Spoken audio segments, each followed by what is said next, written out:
बेबीनंदा विकास चिंचोडे आता त्या टायमाला नाही का मुलांपासून म्हणजे मी कोण आहे ते विसरून गेले. आपण स्वतःला कधीच विसरायचं नाही हे मला वाटतं. का आपण जन्माला आला तर आपण काहीतरी करून घेण्यासाठी नाही आला, करण्यासाठी आला. कुणाच्या गुलामीत राहायचं नाही, गुलाम बनून कुणाचं राहायचं नाही. आपल्या गुलामीत कुणीतरी राहिलं पाहिजे, त्याच्या गुलामीत आपण नाही राहिलं पाहिजे.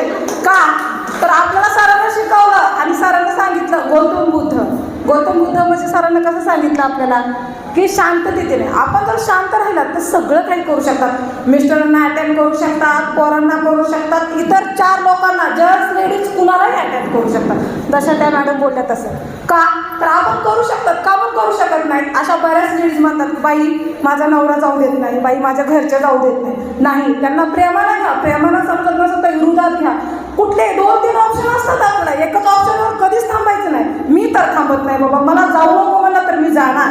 कारण माझ्या डोक्यात असतं ते नको म्हणलं मी करणार. का त्याला दाखवून देणार की मी काय करू शकते. का तर मला तो माझा नवरा मला सपोर्ट करतो आणि करणार हे मला गॅरंटी असते. 2 दिवस नको म्हणतो पण तिसऱ्या दिवशी जा म्हणतो. का तर त्याला माहिती आहे हे ऐकणार नाही बाबा.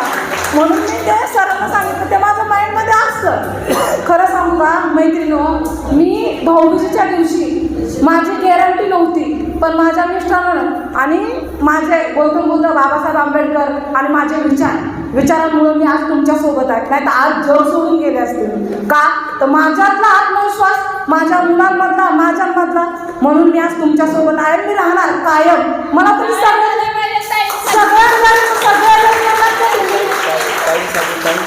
आणि सगळ्याजण तुम्ही म्हणलात का. आणि माहिती आहे रोहिणीताईंना खास त्या दिवशी आम्ही गेला होता विचारात, रोहिणीताईंना पण खास माझी गोष्ट माहिती आहे.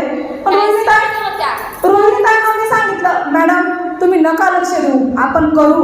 आज नाही तुम्हाला विचारतात बायका, तुम्ही 4 दिवस नाही 2 महिने लावू द्या, तुम्ही सांगा, पण तुम्ही खचून जाऊ नका. विचारा मी त्यांना बोलले का नाही बोलले का विचारा. बाबासाहेब आणि गौतम बुद्धांच्या पुढे सांगते मी, त्यांना म्हणलं खचून. ज्यांना विश्वास नाही ते नका करू द्या, पण तुमच्यावर विश्वास ठेवून तुम्ही करा. जर 4 लोकांचे कामं केले ना 10 बायका उभ्या राहत्या म्हणलं, पण आधी 4च्या उभ्या नंतर 10चं बघू आपण. पण ते दाखवून दिल्यानंतरच कळलं बाकीच्यांना. त्याच्यानं आपण जे करणार ते कायम करायचं. तसं खरं तुम्ही करा आणि त्यांना सपोर्ट करा. जय हिंद, जय हिंद.